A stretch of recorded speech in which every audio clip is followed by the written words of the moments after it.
Welcome to the Tesla Economist. Please hit the thumbs up and remember to subscribe. You can also follow me on Twitter and talk to me on Patreon.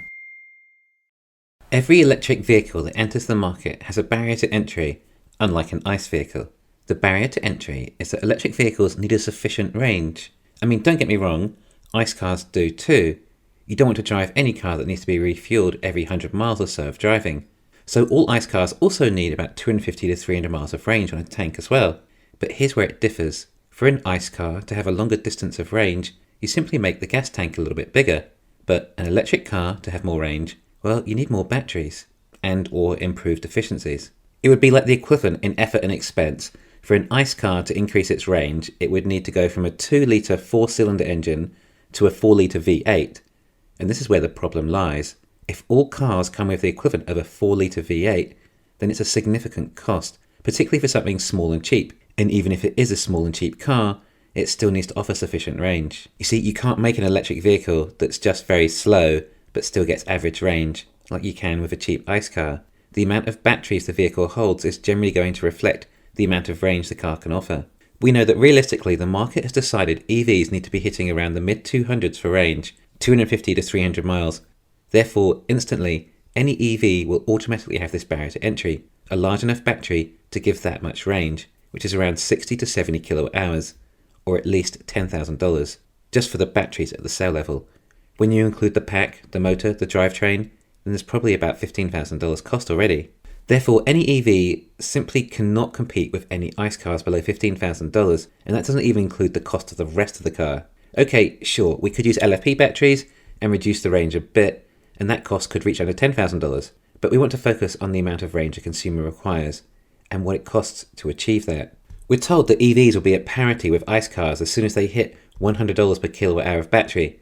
But if these EVs still require 70 kilowatt hours of batteries, then it doesn't sound likely. However, Tesla is likely already below parity, at least with most EVs, in what it costs Tesla for their battery pack, drivetrain and motors, or at least when Tesla move over to the 4680 batteries.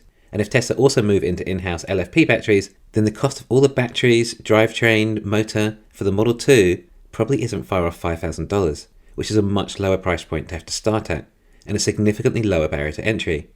If you want to compete with the low end of ICE, then you have to remove this EV barrier to entry. Perhaps the equivalent for an ICE car would be that consumers have decided that all ICE cars must be able to achieve 150 miles an hour top speed. Can you imagine the effort that must be made to get budget cars capable of being able to achieve 150 miles an hour? You can't simply make the gas tank a bit bigger. But that's the thing for an EV. You have to make the battery packs bigger. For low entry-level EVs, you have to use LFP batteries. And before the weight starts to affect the handling, you can't really use much more than 70 kilowatt hours of LFP batteries before they get too heavy. But the thing is, no EVs are capable of getting a decent range with such few LFP batteries. Oh yeah, except Tesla. Right, so all of Tesla's amazing engineering has managed to mean that Tesla are able to get below parity against ICE vehicles. No other auto manufacturer is able to achieve this.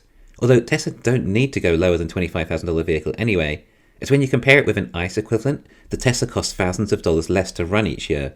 Therefore, any extra purchase cost for the Tesla can be easily justified by the savings. E.g., if a $25,000 Tesla costs $10,000 more than an ICE equivalent compact, well, likely in a few years or so, that $10,000 discrepancy has already been returned in savings in fuel, maintenance and servicing, not to mention all the inconvenience and hassle of having to take your car to the service centre. Tesla could eventually get their own in-house LFP batteries down to around $35 a kilowatt hour at the pack level. If a Model 2 uses even a 50 kilowatt hour battery, I think it more likely it will use only 40, then it's going to still be under $2,000.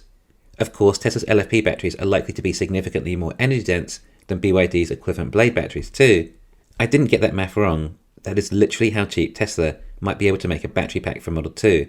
Tesla are getting the production cost of this Model 2 to be something crazy. Elon has said that there'll be no steering wheel or foot pedals, which all add to the cost savings. Elon talks about the Model 2 like it would be tough to get an EV down to a low enough price point, but they're already there. But maybe Model 2 is waiting for Tesla's own LFP batteries, when the cost of battery packs are that much lower.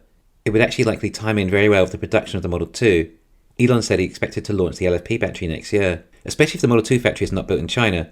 The factory needs to be built near the battery plant, so I guess we might be able to infer a lot more when we hear about the new factory location and the new LFP batteries. Anyway, in the meantime, Legacy autos face this $15,000 or so barrier to entry required for sufficient range. This, of course, is in addition to all the other headwinds legacy autos face, such as car dealers, unions, advertising, debt, and many others, mean that legacy autos are at around a $30,000 barrier to entry before they've accounted for any of the actual costs of the car, aside from the electrical motor and batteries. $30,000 before they've even paid for the seats or windshields. Yet Tesla are going to be selling at $25,000 with a compact EV. As for the legacy EVs, well, as we're already up over $30,000, then you want to have a reasonable level of luxury at that price point, taking the legacy autos cost to around $45,000 to $50,000. Of course, that doesn't actually include any of the costs of running or growing the business, like R&D and SG&A. Of course, that doesn't account for any profit either. Legacy will have to eventually make cars that actually make a profit, and I'm not talking about just gross profit, but actual net profit. So if they're still breaking even with price points at around $45,000 to $55,000, then they're going to need to add about $10,000 profit margin per vehicle sold, taking legacy autos to price points of around $60,000. This is Legacy's barrier to entry. With all their legacy systems and lack of technology when compared to Tesla, legacy autos really will struggle offering any car under a $50,000 price point while making a profit. Legacy autos need to do what they can to launch EV brands that consumers will actually spend over $50,000 for. And remember, that is the entry level, more like $70,000 for a decent specification. Are there enough consumers at this price point for them? Will their brands carry over to justify such high prices than their ICE vehicles were previously, and significantly higher than where Tesla is today still? Even if Legacy invest heavily into their battery technology and really do manage to get down to $100 per kilowatt hour, that's only going to shave $5,000 off the cost perhaps. We're still going to be at a $40,000 price point. But wait, the likes of the Volkswagen ID.4 are already around that price. So what am I talking about? Well, remember, I said they need to be at that price point with $10,000 profit per vehicle. Volkswagen are at that price point with about $5,000 loss per vehicle. In other words, to be at a price point to be profitable, the ID.4 should be over $55,000. Yeah, that's a lot of money for a little Volkswagen. So which legacy brands will make this cut? Will there be enough consumers willing to pay $50,000 to $70,000 for legacy brands, especially if they've not adopted Tesla's FSD and supercharger network? Assuming these brands have adopted Tesla's technology, then there may not be that many legacy models left that consumers will be willing to pay significantly more for. Remember, when compared to a Tesla at the same price, you'll be getting less range, performance, safety, technology, etc. when buying a legacy auto. This really is tough for them. Of course, once these legacy auto companies go bankrupt, some company can just pick all the profitable EV sides of the business and start a new company from the ashes, without the UAW or car dealerships. It might be too little too late, as the EV market looks like it's going to saturate a lot faster than everyone thought. It's not quite as hard for the Chinese without car dealerships or unions, and they do use LFP batteries, but end up resulting in less range, not meeting the consumer requirements. Or if they do, it's with a lot of heavy batteries and effects handling. But it does mean that Chinese EVs do not have the same barriers to entry for an EV as do legacy autos. It sure is tough to be legacy autos these days. That's all I can say. Thanks for listening. Please hit the thumbs up and subscribe. You can follow me on Twitter and talk to me on Patreon.